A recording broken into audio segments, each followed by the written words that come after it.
Hello guys, welcome to my YouTube channel. ఇవాళ ఈ video start చేసే ముందు ఇవాళ మీ అందరికీ హ్యాపీ వినాయక చవితి. ఒకవేళ మీరు మా వీడియో చూస్తున్నట్లయితే కనుక లైక్, షేర్ అండ్ సబ్స్క్రైబ్ చేసుకోండి. ఇవాళ వినాయక రోజు స్పెషల్ మా ఇంట్లో రకరకాల పిండి వంటలను వినాయకుడిని అయితే రెడీ చేయబోతున్నారు. చూద్దాం పదండి. పొద్దున ముగ్గు అయితే ఇక్కడ వేసేసారండి. సో లోపలికి అయితే వెళ్ళి చూద్దాం. ఏం చేస్తున్నారండి ఇవాళ వినాయక చవితి స్పెషల్ కదా? పరమాన్నం, ఇంకా పూర్ణాలు, ఓకే, ఇంకా కుడుములు, ఇంకా ఉండాలి.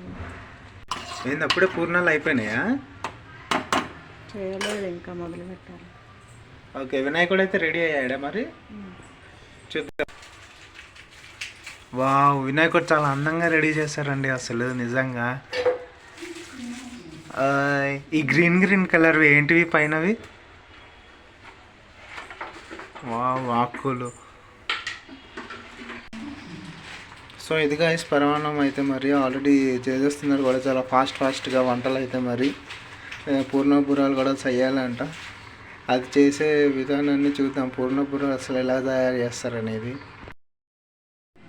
పూర్ణాలు చేయడానికి కావలసినవండి, ఈ పచ్చిశనగపప్పు మరీ ఎక్కువగా కాకుండా కొంచెం సగమే ఉడకబెట్టుకొని ఇలా చిల్లులు గిన్నెలో పోసేసుకొని కొంచెం బాగా ఆరిపోయేదాకా ఉండాలండి.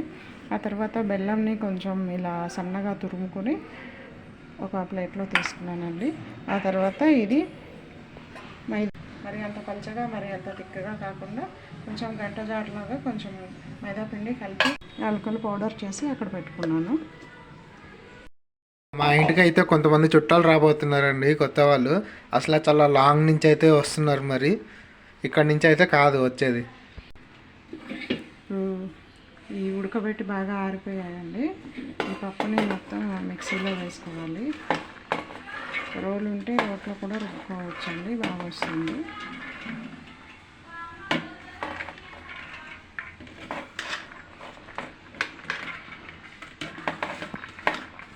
ఫస్ట్ మిక్సీ వేసేసుకోవాలండి. మరీ అంత మెత్తగా అవసరం లేదు, కొంచెం పప్పుగా ఉన్నా కూడా బాగుంటుంది. ఇలా వేసుకోవాలండి, పొడిగా వస్తుంది. ఇలా పొడిగా కొంచెం మరీ అంత మెత్తగా ఉండకూడదు. ఇట్లా పొడిగా కొంచెం పప్పుగానే ఉండాలి. ఇందులో కొంచెం ఇప్పుడు తురుము పెట్టుకున్న బెల్లాన్ని కలుపుకోవాలి.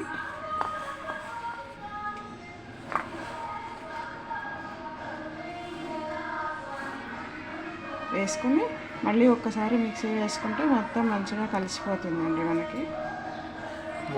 దీన్ని బెల్లం అంటారా అండి? చాలా బాగుంది చూడ్డానికి. అసలు మిగతా బెల్లాన్ని ఏం చేస్తారు? మిగిలినది పరవణంలోకి వేసేస్తారా? ఓకే. ఇలా బెల్లము ఆ పప్పులు మిక్సీ పట్టేసుకుంటే ఇలా వస్తుందండి. దీన్ని మంచిగా ఇలా ముద్ద వేస్తే ముద్ద అవుతుందండి. ఇట్లా ముద్ద అయ్యేలాగా ఉండేలాగా మనం చూసుకోవాలి.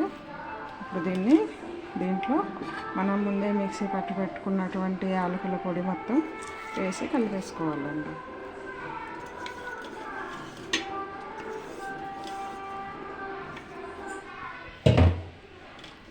మంచిగా కలుపుకోవాలి. మొత్తం యాలకుల పొడి అంతా కలిసిపోయేలాగా ఇలా మంచిగా కలుపుకొని మనం ఇలా చేసి పెట్టుకోవాలండి.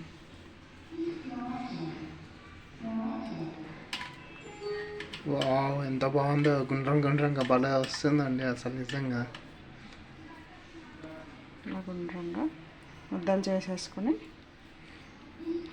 ఒక ప్లేట్లో పెట్టేసుకోవాలి. ఇలా మనం చేసి పెట్టుకున్నామండి మొత్తము.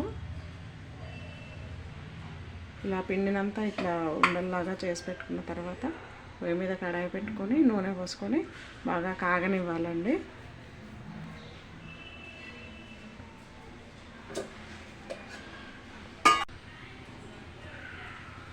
ఒక ముద్దను ఇలా తీసుకొని ఇలా పిండి లోపల ఇలా ముంచేసేయాలండి. మంచిగా చేసేసుకొని నెమ్మదిగా వేసుకోవాలండి నూనెలో.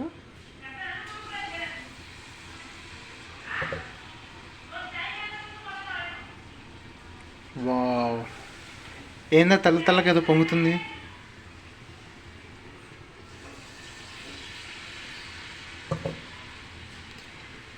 శుభ్రంగా స్నానం చేసుకోవాలండి ఈ పూజ అనేది. స్నానం చేయకుండా అయితే చేయకూడదు మరి.